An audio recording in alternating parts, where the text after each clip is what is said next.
فأما الإنسان إذا ما ابتلاه ربه فأكرمه ونعمه فيقول ربي أكرمن আল্লাহ রাব্বুল আলামিন বলেন ফাআম্মাল ইনসানু ইযা মাবতালাহু রাব্বুহু, যখন মানুষকে পরীক্ষা নেওয়ার জন্য তার রব ফাআকরামাহু ওয়া নাআমা, তাকে সম্মানিত করেন, সম্মান দেন, সম্পদ দেন, নিয়ামত দেন, সম্পদ দেন, সম্মান দেন পরীক্ষা করার জন্য, ওই লোকটা মনে করে আল্লাহ তাআলা তাকে ভালোবেসেই এগুলো দিয়েছেন। এই জন্য সে মানুষের কাছে বলে বেড়ায় ফায়াকুলু রব্বি আকরামান, আমার রব আমাকে সম্মানিত করেছে।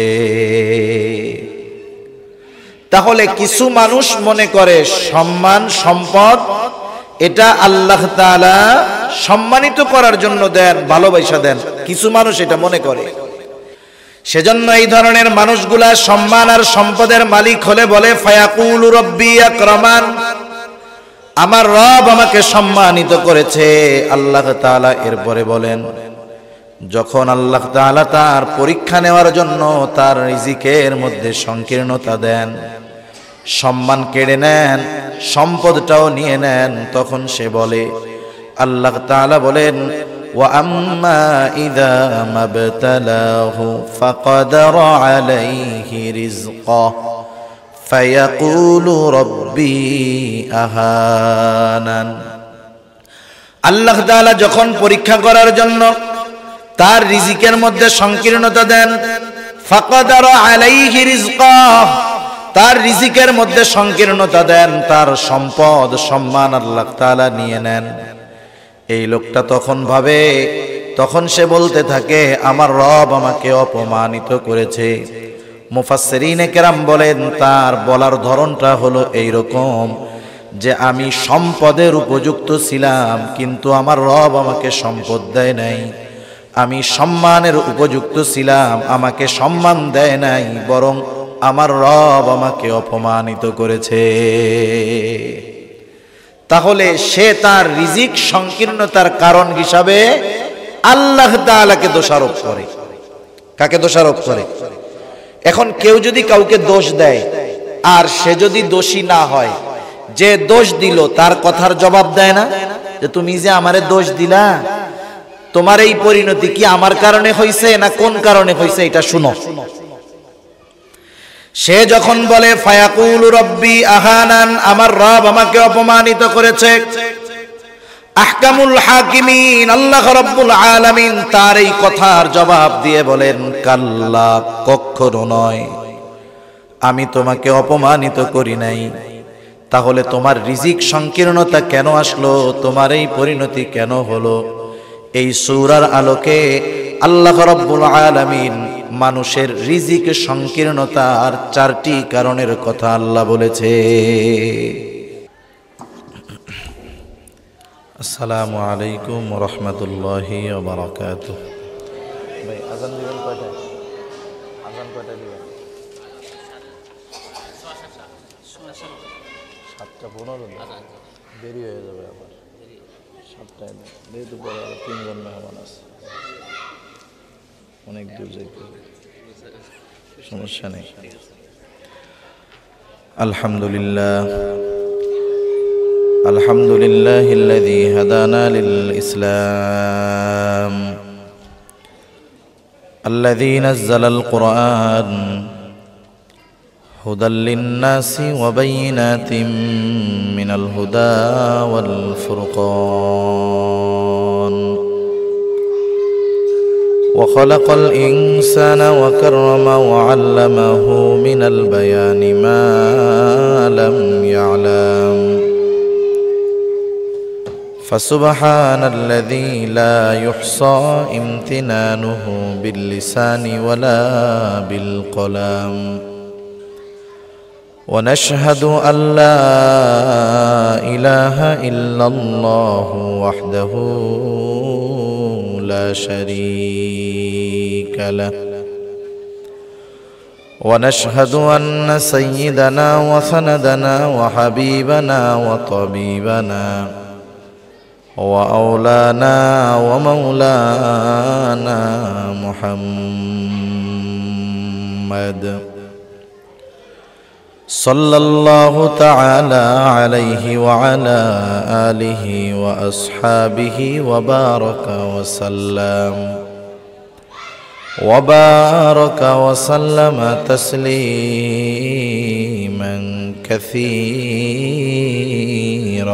كثيرا أما بعد فأعوذ بالله من الشيطان الرجيم بسم الله الرحمن الرحيم فأما الإنسان إذا ما ابتلاه ربه فأكرمه ونعمه فيقول ربي أكرمن وأما إذا ما ابتلاه فقدر عليه رزقه فيقول ربي أهانن كلا بل لا تكرمون اليتيم ولا تحاضون على طعام المسكين وتأكلون التراث أكلا لما وتحبون المال حبا جما صدق الله العلي العظيم আমরা মোহাব্বতের সাথে দুরূদ শরীফ পাঠ করি اللهم صل على محمد وعلى آل محمد كما صليت على إبراهيم وعلى آل إبراهيم إنك حميد مجيد اللهم بارك على محمد وعلى آل محمد كما باركت على إبراهيم وعلى آل إبراهيم إنك حميد مجيد بلغ العلا بكماله كشف الدجى بجماله حسنت جميع خصاله صلوا عليه وآله لا إله إلا الله لا إله إلا الله لا إله إلا الله لا إله إلا الله محمد رسول الله صلى الله عليه وسلم الحمد لله ঐতিহ্যবাহী গাজীপুর জেলার অন্তর্গত টঙ্গী পাগাড় বিসমিল্লাহ নুরানি ও হিফজুল কোরআন মাদ্রাসা এর উদ্যোগে হাফেজ ছাত্রদের পাগড়ি প্রদান উপলক্ষে সপ্তম বার্ষিক তাফসিরুল কোরআন মাহফিলের সম্মানিত শ্রদ্ধেয় সভাপতি, আমন্ত্রিত প্রধান অতিথি, বিশেষ অতিথিবৃন্দ সহ সম্মানিত শ্রদ্ধেয় উলামায়ে কেরাম, সামনে উপস্থিত মুরব্বিয়ানে কেরাম, সমবয়সী যুবক বন্ধু, স্নেহের ছোট ভাই এবং পর্দার অন্তরালে অবস্থানরতা সম্মানিত শ্রদ্ধেয় মা ও বোন, দয়াময় আল্লাহ রব্বুল আলামিনের দরবারে অগণিত শুকর যে মহান মালিক আমাদের হায়াতে বরকত দিয়ে সুস্থ রেখে তার মহান হুকুম মাগরিবের নামাজ আদায়ের পরে দুনিয়ার সবচাইতে উত্তম জায়গায়, দুনিয়ার অন্যতম দামি এক মজলিস, উত্তম জায়গায় উত্তম মজলিসে আসার বসার দ্বীনি আলোচনা শ্রবণ এবং আমাকেও আপনাদের খেদমতে কিছু দ্বীনি কথা পেশ করবার সুযোগ যে মহান মালিক দান করেছেন, সেই মহান মানিবকে খুশি করার জন্য মহব্বতের সাথে জবান খুলে অন্তর থেকে আমরা একবার কালিমাতুশ শুকর পাঠ করি, আলহামদুলিল্লাহ। অগণিত দুরূদ ও সালাম সৈয়দুল আম্বিয়া, আশরাফুল আম্বিয়া, খাতামুল আম্বিয়া, বিশ্বনবী, শেষ নবী, শ্রেষ্ঠ নবী মুহাম্মদুর রাসূলুল্লাহ সাল্লাল্লাহু আলাইহি ওয়াসাল্লামের উপর আল্লাহ সুবহানাহু ওয়া তাআলা আমাদেরকে এখানে আসার বসার তৌফিক দিয়েছেন। তার তৌফিকের কল্যাণেই আমরা এখানে আসতে পেরেছি, বসতে পেরেছি, ঠিক না?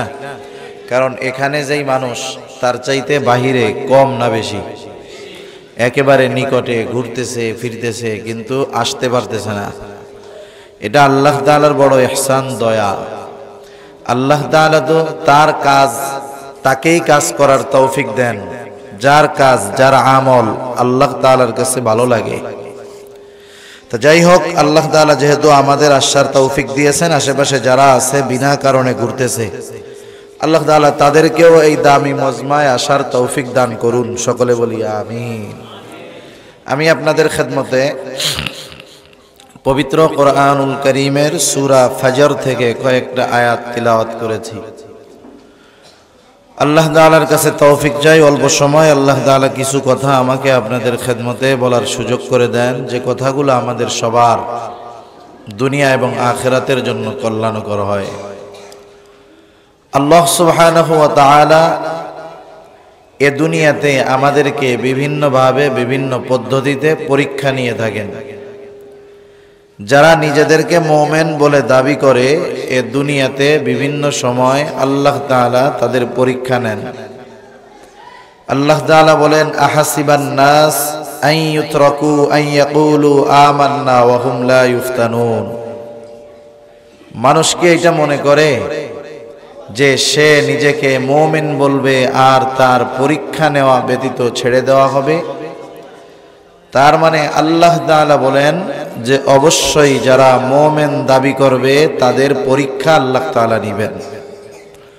অনেক পদ্ধতিতে আল্লাহ তাআলা পরীক্ষা নেন। আল্লাহ তাআলার পরীক্ষা নেওয়ার অন্যতম একটি মাধ্যম যে আল্লাহ সুবহানাহু ওয়া তাআলা মানুষকে সম্পদ, সম্মান দিয়েও কিন্তু পরীক্ষা নেন।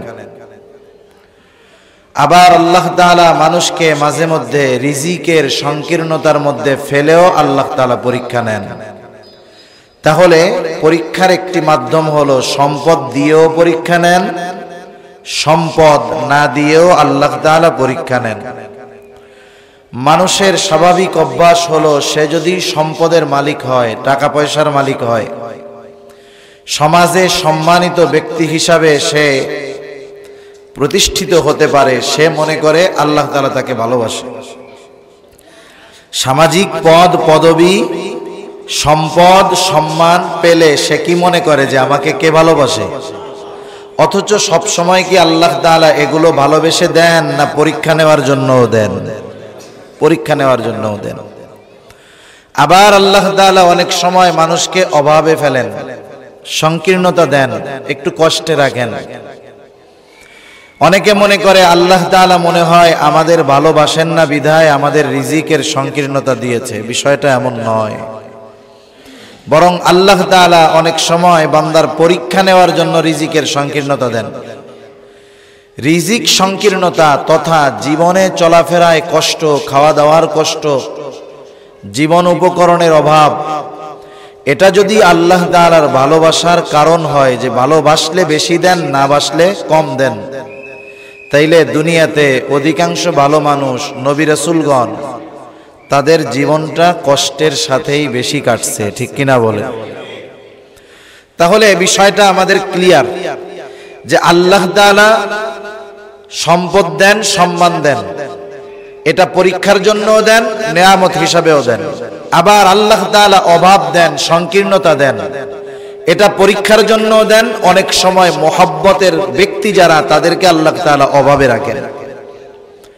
যেমন দুনিয়াতে আমরা যা চাই সবকিছুই কি পাই নাকি? অনেক সময় ভালোবাসার কারণে আমার আপনার অভিভাবক যারা ছিলেন আছেন, ভালোবাসার কারণে অনেক সময় আমি যা চাই তা আমার পিতামাতা দেয় নাই। যেমন একটা উদাহরণ দিলে বুঝতে সহজ হবে। একটা ছেলে মনে করেন তার আব্বাকে বলতেছে, আব্বা আমি আপনার একমাত্র ছেলে, আপনার টাকা পয়সা ধন দৌলতের অভাব নাই, আমি তো আপনার একমাত্র ছেলে, আর কেউ নাই, আমাকে একটা মোটর সাইকেল কিনা দেন, আমার বড় শখ ইচ্ছা, বাজারের সবচাইতে দামি মোটর সাইকেল কিনে দিবেন। বাবার অ্যাবিলিটি আছে, সে চাইলে হেলিকপ্টার কিনে দিতে পারে, ছেলেটা চাইলো মোটর সাইকেল। বাপ তো বিজ্ঞ মানুষ, বাবা বুঝমান জ্ঞানী, উনি চিন্তা করতেছেন মোটর সাইকেলের আরেক নাম হলো মরণ সাইকেল। তিনি চিন্তা করলেন, আমি যদি এখন আমার ছেলেকে এই মোটর সাইকেলটা কিনে দেই, হতে পারে সে দুর্ঘটনায় পতিত হবে, আমার একটা মাত্র ছেলে দুনিয়া থেকে চলে যাবে, আমার বংশে বাতি জ্বালানোর কেউ থাকবে না। এই চিন্তা কইরা বাবা, ছেলে চাইছে খুব আশা নিয়ে, কিন্তু চিন্তা কইরা দেখলেন বিষয়টা খারাপ। এক ধমক দিয়ে বলতেছে, যা এখান থেকে, আর জীবনে এই জিনিস আমার কাছে চাইবি না। ছেলে তো রাগ হয়ে কষ্ট পেয়ে চলে গেছে। বন্ধুরা বলতেছে, তোমার বাপ এত বড় লোক, একটা জিনিস চাইলা তোমারে দেয় নাই, তোমার বাপ ভালোবাসে না। ও মনে করতেছে আমারে মনে হয় ভালোবাসে না, এই জন্য যা চাইছি তা দেয় নাই। আপনাদের কি মনে হয়, বাপ কি ভালোবাসে না এই জন্য দেয় নাই, না বেশি ভালোবাসার কারণে দেয় নাই? আমরা আল্লাহ তাআলার কাছে অনেক কিছু চাই, সব সময় কি আল্লাহ চাইলেই দেয় নাকি? দেয় না। কারণ ওই বাবার চাইতে আল্লাহ তাআলা অনেক বেশি ভালোবাসেন। এজন্য আল্লাহ তাআলা অনেক সময় বান্দার কল্যাণের জন্য বান্দা যা চায় আল্লাহ তাআলা দেয় না, ভালোবাসার কারণে। আমরা আল্লাহ তাআলার কাছে যেই জিনিসগুলা চাই, দোয়া, আমাদের প্রত্যেকটা দোয়ার তিনটা অবস্থা হয়। কয়টা অবস্থা একটু বলেন তো?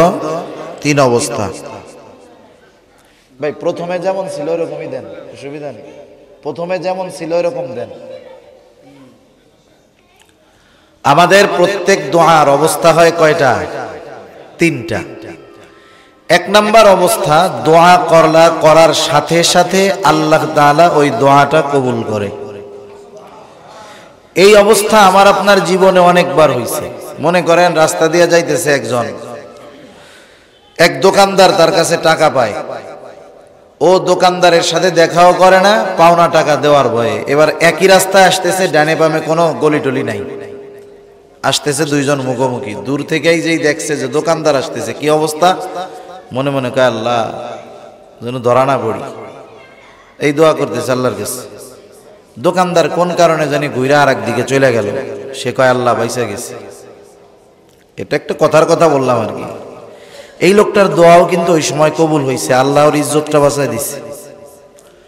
এইরকম বিভিন্ন সময় বিভিন্ন ক্ষেত্রে দোয়া কবুল হয়। আপনার বিশেষ প্রয়োজনে এক জায়গায় যাওয়ার দরকার, গভীর রাত, সন্তান অসুস্থ, স্ত্রী অসুস্থ, গভীর রাত, গাড়ি গুড়ি পাওয়ার কথা না, কিন্তু আপনি রাস্তায় আইসা আল্লাহর কাছে আসতেছেন আর বলতেছেন আল্লাহ গাড়ি তো পাওয়ার কথা না, আপনি চাইলে সম্ভব। আইসা দেখেন একটা সিএনজি আপনার জন্যই কেমন যেন অপেক্ষা করতেছে। এইরকম অনেক দোয়া জীবনে চলতে ফিরতে অনেক দোয়া সাথে সাথে কবুল হয় আমার আপনার, খেয়াল করলে বোঝা যাবে। দ্বিতীয় অবস্থা হলো আল্লাহ তাআলার কাছে চাওয়ার সাথে সাথে দেয় না, দুনিয়াতে দেয় তবে বিলম্বে দেয়। এক লোক 2010 সাল থেকে আল্লাহর কাছে দোয়া করে, আল্লাহ আমার একটা সন্তান দেন, সন্তান দেন, সন্তান দেন। দেখা গেল 2020 সালে আইসা আল্লাহ তাআলা তারে সন্তান দিছে। তাহলে দোয়া কবুল হয়েছে ঠিক, কিন্তু যেটা চাইছে দিছে বিলম্বে। তৃতীয় অবস্থা হলো দোয়া কবুল করে আল্লাহ তাআলা, কিন্তু যা চায় তা আল্লাহ দুনিয়াতে দেয় না, আখিরাতে আল্লাহ তাআলা জমা করে রাখে। যখন ওই বান্দা কিয়ামতের দিন দেখবে দুনিয়ার অনেক দোয়ার প্রতিদান আল্লাহ তাআলা তাকে আখিরাতে দিচ্ছে, তখন ওই বান্দা বলবে, আল্লাহ, এই যে দোয়ার প্রতিদান দুনিয়াতে যেগুলো দিয়েছিলেন, এগুলো দুনিয়াতে না দিয়ে যদি সব পরকালে দিতেন তাইলেই না আরো বেশি ভালো হইতো। তাহলে এখন থেকে আমরা আমাদের অন্তরকে এই বিষয়ে জানার পরে সান্ত্বনা দিতে পারবো যে আমার দোয়া কবুলের শর্তগুলো যদি ঠিক থাকে, আমার খাবার যদি হালাল হয়, আমি অন্য কারো হক যদি নষ্ট না করি, দোয়া কবুলের জন্য যদি তাড়াহুড়ো না করি, আদব ঠিক রেখে দোয়া করলে ওই দোয়া আল্লাহ কবুল করেন, কিন্তু প্রতিদান হয় নগদে, নয় বিলম্বে, নয় পরকালে আল্লাহ তাআলা দেন। এজন্য আমরা কেউ অভাব হোক এটা কামনা করি না, দোয়া করি আল্লাহ আমাদেরকে অভাব দিয়েন না। এরপরেও অভাব আসে কি আসে না? আল্লাহ তাআলা বুঝতে হবে, এখন যেহেতু অভাব দূর করতেছেন না, নিশ্চয়ই আল্লাহ তাআলা হয়তো এর চাইতে ভালো কিছু আমাকে দিবে। তাহলে কি হবে? আমি আপনি বুঝতে পারবো যে আল্লাহ তাআলা আসলে না দিলেও বান্দাকে ভালোবাসে। কারুনের নাম শুনছেন না? কারুন নাম শুনছেন? কারুনের কারুন যখন সম্পদের মালিক হইতেছে, অনেক টাকা পয়সার মালিক, কারুন কত বড় ধনী, তার গোডাউনের সম্পদের গোডাউনের চাবি বহন করার জন্য একদল সুঠামদেহী যুবক, শক্তিশালী যুবক ছিল। আর তার গোডাউনের চাবি কিন্তু লোহার ছিল না, লোহারটা তো ওজন, ওইগুলা ছিল চামড়ার চাবি। কারুনের বন্ধুরা যখন দেখতো যে কারুন দিন যায় এত সম্পদের মালিক হয়ে যায়, তারা আল্লাহ তাআলার কাছে আফসোসের সাথে বলতো, আল্লাহ, আপনি মনে হয় কারুনকে শুধু ভালোবাসেন, সব সম্পদ তারে দিচ্ছেন, আমাদের কিছু দেন না। আফসোস করে, বন্ধু টাকাওয়ালা হইতেছে, ওভাবে কি যে আল্লাহ কারুনকে ভালোবাসতেছে বিদায় দিছে। কারুন যখন সম্পদের মালিক, মূসা আলাইহিস সালাম কারুনকে বলল, কারুন যাকাত দাও, কারুন যাকাত দাও। কারুন তো যাকাত দিলই না, বরং মূসা আলাইহিস সালামকে জিনার অপবাদ দেওয়ার জন্য একজন দুশ্চরিত্রা মহিলাকে সে ভাড়া করল। নবীকে জিনার অপবাদ দিবে, আল্লাহ তাআলা বরদাস্ত করলেন না, কারুনের উপরে আল্লাহর গজব পতিত হলো। এইবার সম্পদ সহ কারুন জমিনের নিচে ডাবতে থাকলো। তাফসীরের মধ্যে আসছে এখনো কারুন সম্পদ সহ ডাবতেছে, কিয়ামত পর্যন্ত ডাবতে থাকবে। এই অবস্থা যখন কারুনের বন্ধুরা দেখছে, যারা আগে আফসোস করতো, হায়রে আল্লাহ, এত ভালো আপনি কারুনকে বাসেন, সব সম্পদ ওরে দিলেন, আমাদের কিছু দেন না। এইবার ওই বন্ধুরা বলতেছে, আল্লাহ, আমরা বুঝতে পারি নাই, আপনি কারুনকে সম্পদ দিয়েছেন ঠিক, আপনি তাকে ভালোবাসেন না। আমাদের সম্পদ দেন নাই ঠিক, আমাদের আপনি ভালোবাসেন। কারণ আপনি যদি কারুনের মতো সম্পদ আমাদেরকেও দিতেন, আমরাও হয়তো কারুনের মতো অবাধ্য হতাম, আমাদেরও চূড়ান্ত পরিণতি হয়তো এটাই হতো। এজন্য আল্লাহ তাআলা বলেন, অনেক কিছু আছে তোমরা যেটাকে মহব্বত করো, ভালোবাসো, মনে করো এটা আমাদের জন্য কল্যাণ, অথচ ওর মধ্যে তোমাদের জন্য অকল্যাণ আছে। আল্লাহ তাআলা বলেন, আসা আন তাকরাহু শাইআ ওয়া হুয়া খায়রুল লাকুম। কিছু বিষয় আছে যেগুলাকে তোমরা অপছন্দ করো, অথচ ওয়া হুয়া খায়রুল লাকুম, ওইটা তোমাদের জন্য কল্যাণকর। সেজন্য যারা কষ্টে আছে, হতে পারে এই কষ্টের মধ্যে আল্লাহ তাআলা কল্যাণ রাখছেন। এরপরে আল্লাহ তাআলা বলেন, ওয়া আসা আন তুহিব্বু শাইআ ওয়া হুয়া শাররুল লাকুম। আবার কিছু বিষয় আছে যেগুলাকে তোমরা মহব্বত করো, ভালোবাসো, নিজেদের জন্য কল্যাণকর মনে করো, আল্লাহ তাআলা বলেন ওয়া হুয়া কুরহুল লাকুম, ওইটা তোমাদের জন্য ক্ষতিকর।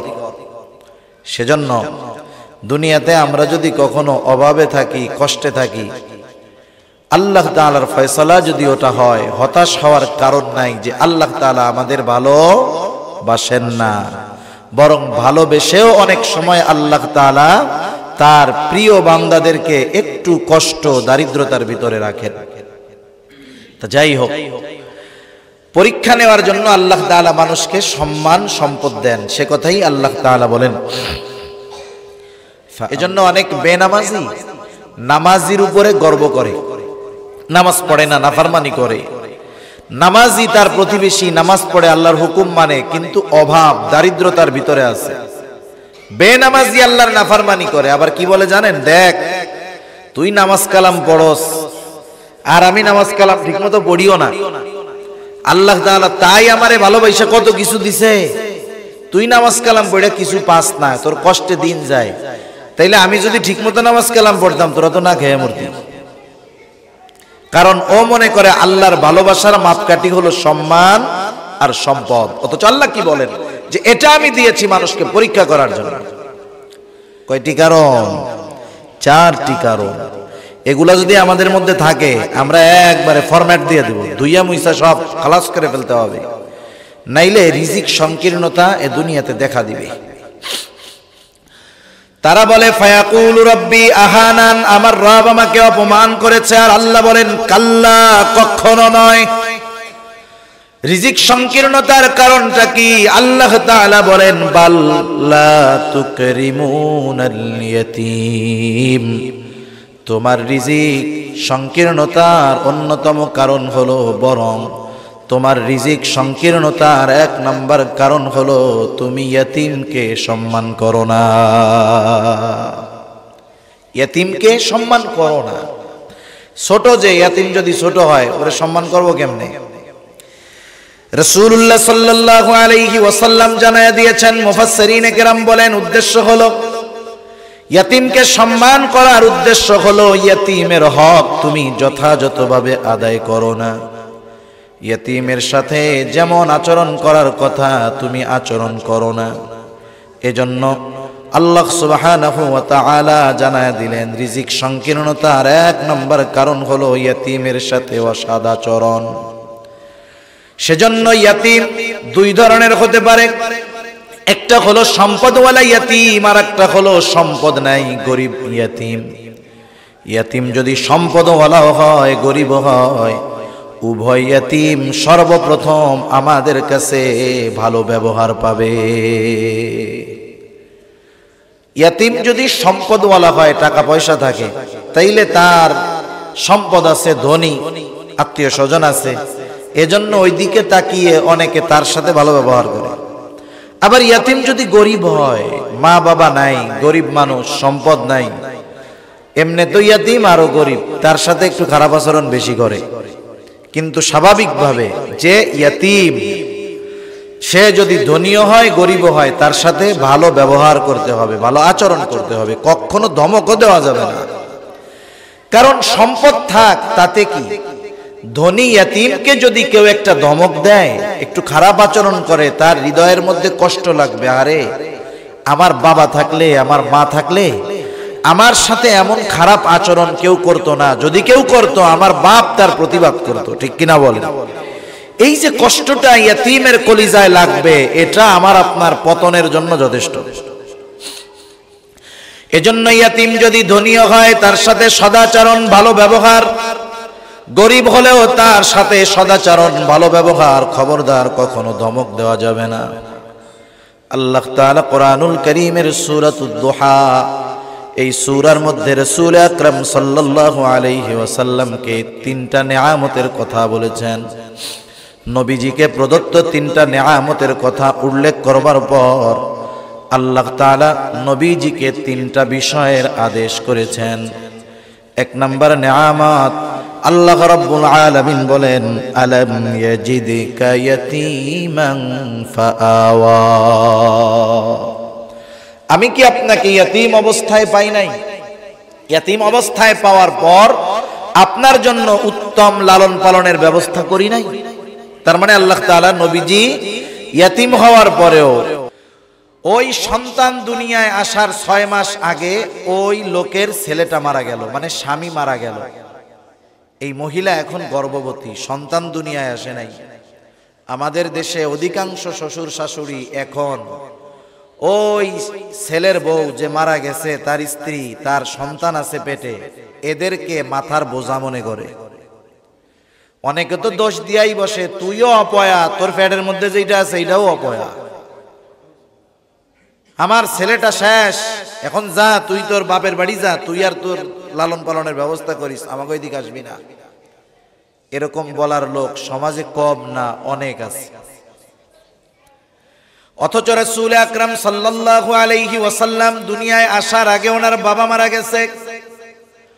আব্দুল মুত্তালিবের 10টা সন্তান ছিল। কখনো আব্দুল মুত্তালিবের অন্তরে এমন ধারণা আসে নাই যে আমার ছেলে আব্দুল্লাহ তো মারা গেল, তাইলে আমিনারে তার বাবার বাড়ি পাঠায়া দেই। বরং আল্লাহ তাআলা আব্দুল মুত্তালিবের অন্তরে নবীজি দুনিয়ায় আসার আগে যেমন মহব্বত ছিল, ছেলে বেঁচে থাকা অবস্থায় যেমন মহব্বত ছিল, বরং আল্লাহ তাআলা ওনার সন্তান আব্দুল্লাহ মারা যাওয়ার পর নবীজি মায়ের গর্ভে থাকা অবস্থায় আল্লাহ তাআলা আব্দুল মুত্তালিবের অন্তরে আরো ভালোবাসা বাড়ায়া দিয়েছে। এটা নবীজির এক শান। রাসূলুল্লাহ সাল্লাল্লাহু আলাইহি ওয়াসাল্লামের দাদা নবীজি যখন দুনিয়ায় আসছেন কত আনন্দিত হয়েছেন। সিরাতে ইবনে হিশাম সহ সিরাতের কিতাবগুলোর মধ্যে পাওয়া যায় আব্দুল মুত্তালিব এতটা আনন্দিত হয়েছে, তার সন্তানদের জন্মেও তিনি এত আনন্দিত হন নাই।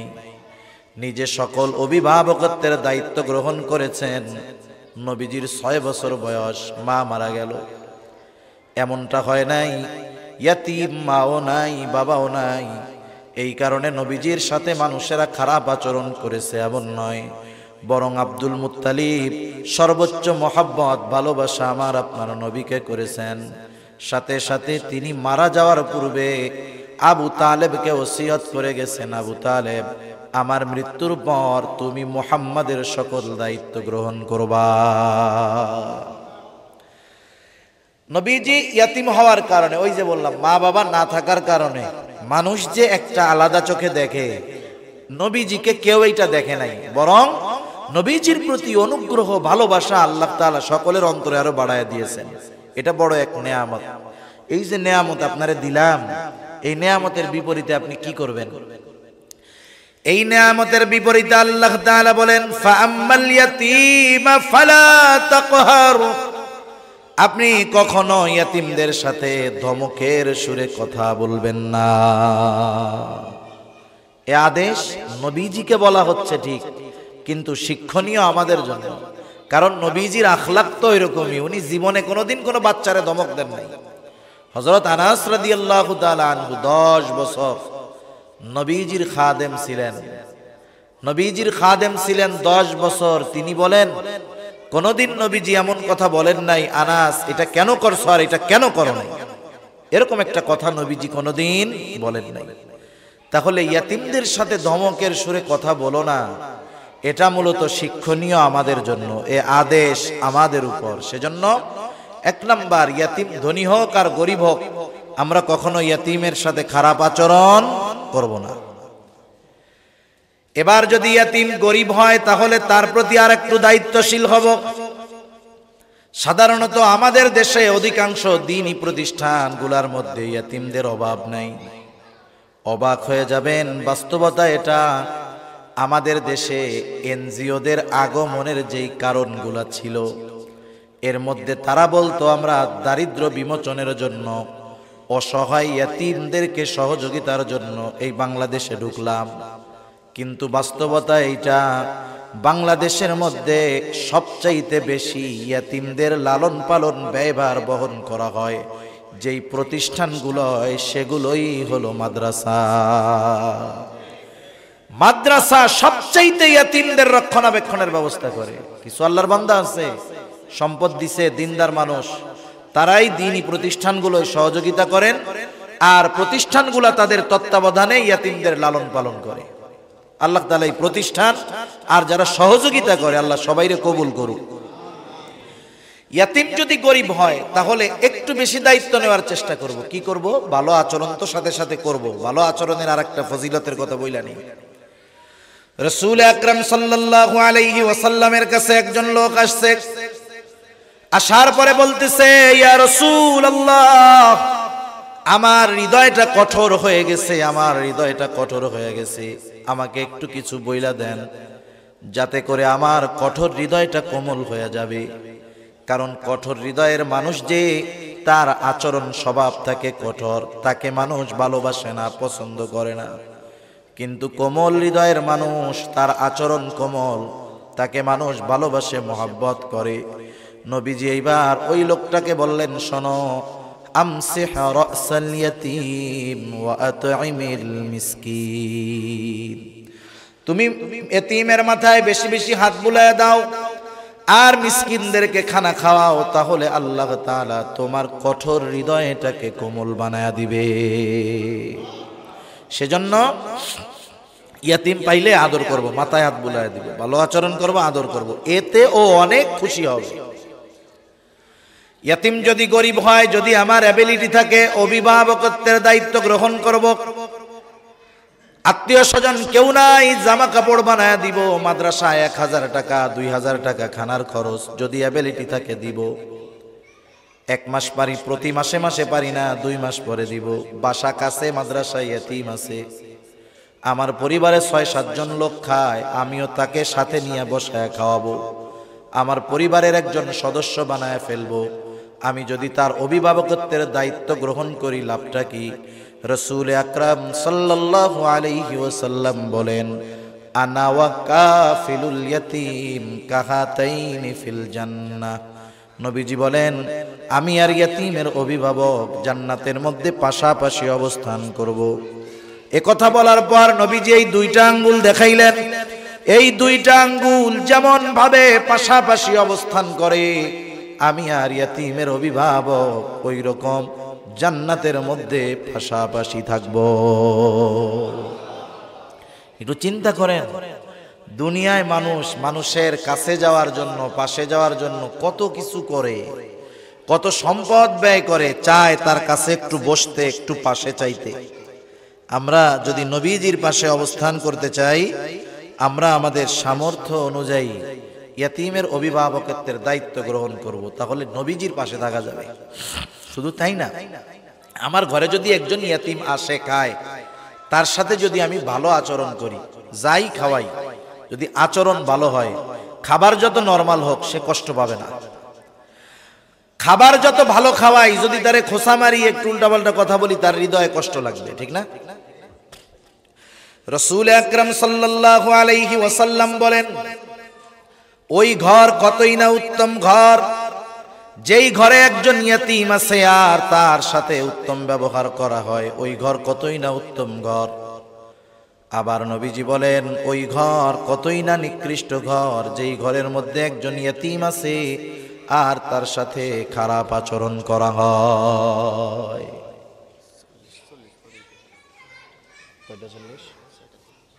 শেষ করে দিব আমি? আচ্ছা, ঠিক আছে, 10 মিনিট। আচ্ছা, তাহলে ওই ঘর কতই না নিকৃষ্ট ঘর, যেই ঘরের মধ্যে ইয়াতীম আছে, খারাপ আচরণ করা হয়। সেজন্য ইয়াতীম যদি নিজের ঘরে থাকে, ভাতিজা, ভাইয়ের ছেলে, বোনের ছেলে, অনেক সময় থাকে না, থাকে, অনেক সময় নিজে আচরণ খারাপ না করলেও ঘরের মহিলা কিন্তু করে, ওই ঘর নিকৃষ্ট ঘর হয়ে গেছে, ও ঘর থেকে বরকত আল্লাহ উঠায় নিয়ে যাবে। এজন্য ইয়াতীম যদি আমার আপনার ঘরে থাকে, সদাচরণ করব, আল্লাহ তাআলা বরকত দিয়ে ভরপুর করে দিবে। আবার যদি কোনো ইয়াতীমের অভিভাবক হই, তার বাবার রেখে যাওয়া যদি সম্পদ থাকে, খবরদার ওই সম্পদ গ্রাস করার চিন্তা ভাবনা করব না, কারণ ইয়াতীমের সম্পদ এটা বড় জঘন্য এক সম্পদ। আল্লাহ তাআলা বলেন, ইন্নাল্লাযীনা ইয়াকুলুনা আমওয়ালাল ইয়াতামা যুলমা ইন্নামা ইয়াকুলুনা ফি বুতুনিহিম নারা ওয়া সায়াসলাউনা সাঈরা। আল্লাহ রাব্বুল আলামিন বলেন, নিশ্চয়ই যারা অন্যায়ভাবে ইয়াতীমের সম্পদ ভক্ষণ করে, ইন্নামা ইয়াকুলুনা ফি বুতুনিহিম নারা, সে কেমন যেন আগুন দিয়ে তার পেট ভরপুর করে। বলেন তো, আগুনের অবস্থান জান্নাত নাকি জাহান্নাম? আল্লাহ তাআলা বলেন, ওয়াসায়াসলাউনা সাঈরা, অচিরেই তার আবাসস্থল হবে জাহান্নাম। সেজন্য ইয়াতীমের সম্পদ কখনো ভক্ষণ করব না।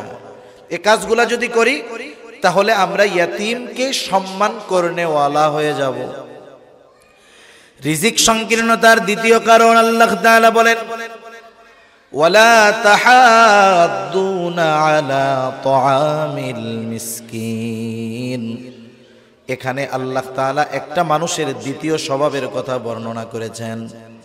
এমনটা বলেন নাই যে তারা মিসকিনদেরকে খানা দেয় না, এইটা বলেন নাই, বরং আল্লাহ তাআলা বলেছেন তারা মিসকিনদেরকে পরস্পর খানা প্রদানে উৎসাহ দেয় না।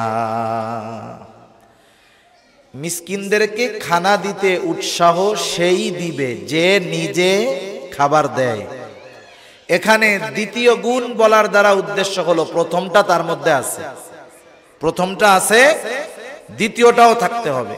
অনেকে আছে নিজে দেয় অপরকেও উৎসাহ দেয়, অনেকে আছে নিজেও দেয় না অপরকেও নিরুৎসাহিত করে। সাধারণভাবে খানা খাওয়ানো ফজিলতের কাজ। রাসূল আকরাম সাল্লাল্লাহু আলাইহি ওয়াসাল্লামের কাছে একজন এসে প্রশ্ন করেন আইয়ুল ইসলামি খাইর, ইসলামের মধ্যে সর্বোত্তম কাজ কোনটা? নবীজি সাল্লাল্লাহু আলাইহি ওয়াসাল্লাম ছিলেন উম্মতের রূহানি ডাক্তার। একই প্রশ্ন একাধিক ব্যক্তির ক্ষেত্রে তিনি এক এক রকম জবাব দিতেন। এই লোকের প্রশ্নের জবাবে নবীজি বললেন তুতঈমুত তাআম ওয়া তাকরাউস সালাম আলা মান আরাফতা ওয়া মান লাম তারিফ। তুমি মানুষকে বেশি বেশি খানা খাওয়াও আর পরিচিত অপরিচিত সবাইকে বেশি বেশি সালাম দাও। সাধারণভাবে খানা খাওয়ানো ফজিলতের কাজ। আর এই খানাটা যদি মিসকিনদের খাওয়ানো হয় তাহলে ফজিলত বেশি না কম? কারণ সে খাইয়ে আরো খুশি হবে, বেশি দোয়া করবে। এজন্য নিজে মিসকিনদেরকে অসহায়দেরকে খানা খাওয়াবো। নিজের কাছে নাই, পাশে একজন আছে বন্ধু, তাকে উৎসাহ দিব, বন্ধু তুমি খাওয়াও। তাইলে আমার কথায় যদি সে খাওয়ায়, সে খাওয়াইয়া যেই সওয়াব পাবে আমি তাকে উৎসাহ দেওয়ার কারণে সেই সওয়াব পেয়ে যাব। 3 নাম্বার রিজিক সংকীর্ণতার কারণ আল্লাহ তাআলা বলেন, আল্লাহ রাব্বুল আলামিন বলেন ওয়া তাকুলুনাত তুরাসা আকলান লাম্মা। তোমরা ওয়ারিসি সম্পদ সব একা ভক্ষণ কইরা ফেলো। দুনিয়াতে অনেক ভাই আছে, বাবা মারা গেছে, সম্পদ আছে, সে নিজেরটাও খায়, বোনের হকটাও মাইরা খায়, আছে না নাই? সেজন্য সাবধান, ওয়ারিসি সম্পদ আমরা ভক্ষণ করব না, বরং যে হকদার তার কাছে সেই সম্পদটা ফিরাইয়া দিব। আমার তত্ত্বাবধানে যদি থাকে সেটা আমানত, আমি ওই সম্পদের মালিকের কাছে তার সম্পদ ফিরাইয়া দিব। অন্যায়ভাবে যদি আমি 1 বিঘত জমিনও কারো খাই, নবীজি সাল্লাল্লাহু আলাইহি ওয়াসাল্লাম বলেন যে অন্যায়ভাবে কারো 1 বিঘত জমিন দখল দিবে, কিয়ামতের দিন তার গলায় 7 তবক জমিন পেঁচায়া দেওয়া হবে। এজন্য চিন্তা করে দেখেন, আমি চিন্তা করি আমাদের ঢাকা শহর সহ দেশে যত কমার্শিয়াল এরিয়া আছে, আহা, এই সব জমির নিচে কত মানুষের আর্তনাদ আছে তার ঠিক নাই। এদের গলায় এত বেচান বেচাবে কেমনে? চিন্তা করে দেখেন। ওইটা তো বেচাইলো, সাথে সাথে বান্দার হক নষ্ট করলো। দুনিয়ার ভালো আমলগুলো কিয়ামতে যার হক নষ্ট করছে তাকে দিয়ে দেওয়া লাগবে। তার যদি ভালো আমল না থাকে, যার হক নষ্ট করছে তার পাপ তার কাঁধে চলে আসবে। সেজন্য ওয়ারিসি সম্পদ যদি আমাদের মধ্যে কারো থাকে, প্রকৃত মালিককে ফিরাইয়া দিব, এটাও কিন্তু আমানত। এজন্য আল্লাহ তাআলা কোরআনুল কারীমের মধ্যে বলেন ইন্নাল্লাহা ইয়া'মুরুকুম আন তুআদ্দুল আমানাতি ইলা আহলিহা। নিশ্চয়ই আল্লাহ তাআলা তোমাদেরকে আদেশ করতেছেন যে তোমরা প্রকৃত সম্পদ তার প্রকৃত হকদারের কাছে ফিরাইয়া দাও। সেজন্য ওয়ারিসি সম্পদ যদি কারো কাছে থাকে, প্রকৃত মালিককে বুঝাইয়া দিব, ফিরাইয়া দিব। 4 নাম্বার আল্লাহ তাআলা বলেন ওয়া তাকুলুনাত তুরাসা আকলান লাম্মা ওয়া তুহিব্বুনাল মালা হুব্বান জাম্মা। আল্লাহ তাআলা বলেন অতিরিক্ত মালের মহব্বত এটা রিজিক সংকীর্ণতার কারণ। অতিরিক্ত মালের মহব্বত যাদের, এরা মাল উপার্জন করতে করতে নিজে আর খাইতে পারে না। নিজে আর কি করতে পারে না? খাইতে পারে না। নিজের অ্যাকাউন্টে কিছু থাকে না। সে তো তার ওয়ারিসদের জন্য সম্পদ সংগ্রহ করে যায়, কিন্তু নিজের জন্য কি করলো? টাইম নাই তো, দান সাদকা করে না, নিজেও ভালো মতো খায় না। এজন্য মালের মহব্বতে আল্লাহকে ভোলা যাবে না। আমরা দুনিয়ায় ধনদার মালদার হওয়া এটা খারাপ কোনো কিছু না, তবে মালদার হতে হবে দিনদার মালদার, দিনকে ঠিক রেখে সম্পদের মালিক হন, এটা তো আরো নেয়ামত। কিন্তু সম্পদের মালিক দিন ঠিক নাই, নামাজ কালাম ঠিক নাই, হারাম হালাল যাচাই বাছাই নাই, দান সাদকা নাই, যাকাত নাই, এই মালের মহব্বত তাকে একটা সময় জাহান্নাম পর্যন্ত নিয়ে যাবে, দুনিয়ায় রিজিকের সংকীর্ণতা দেখা দিবে। এজন্য আল্লাহ তাআলা জানিয়ে দিলেন যে রিজিক সংকীর্ণতার কারণ কয়টা? 4টা। 1 নাম্বার, ইয়াতিমদের সাথে খারাপ আচরণ করা, মিসকিনদেরকে খানা না দেওয়া। 3 নাম্বার, ওয়ারিসি সম্পদ ভক্ষণ করা, একবারে সব নিজে।